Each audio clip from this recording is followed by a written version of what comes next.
Mga puso sa Negros Occidental naman, bangkay sa Negrense OFW ang napatay sa pag-atake sa grupo ng Hamas sa Israel. Napauli na sa Cadiz City. Pamilya sinimosyonal sa nakitang bangkay sa mata. Sa Eileen Pedreso, nakatutok. Napuno sang kasubo ang pagsugata sang pamilya sa bangkay sang OFW nga si Loretta Alacre. Ang bangkay sini nakasulod sa crate pag-abot sa Bacolod Silay Airport Sabado sang aga. Isa si Loretta sa apat ka mga OFW nga napatay sa pag-atake sang grupo nga Hamas sa Israel. Emosyonal ang pamilya sini sang nakita na ang bangkay.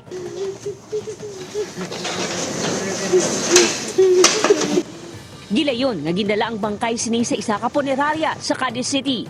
Pag-abot sa punerarya, mas nangin emosyonal ang pamilya sa ginbuksan na ang crate kag nakita nila ang itsura ni Loretta.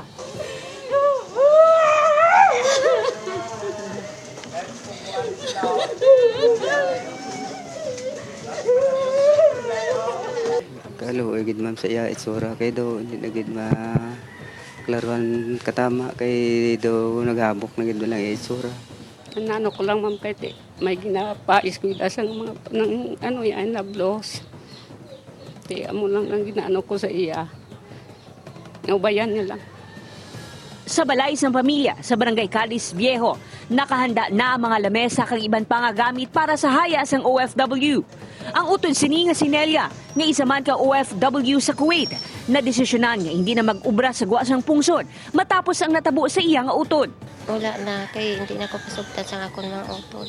Number one, pasalamat ko kay sa mahal na Panginoon. Ginpasiguro naman sang OWA ang bulig sa pamilya Alacre. Tayo po ay magbibigay ng pinansyal na tulong sa pamilya ni OFW Alacre.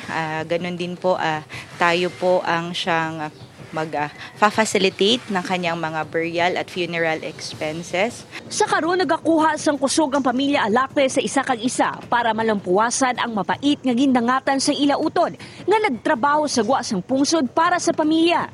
Ang lubong sang OFW ang plano sang pamilya nga hiwaton sa Nobyembre 5. Upod Keruel Bangoy, Eileen Pedreso, One Western Visayas.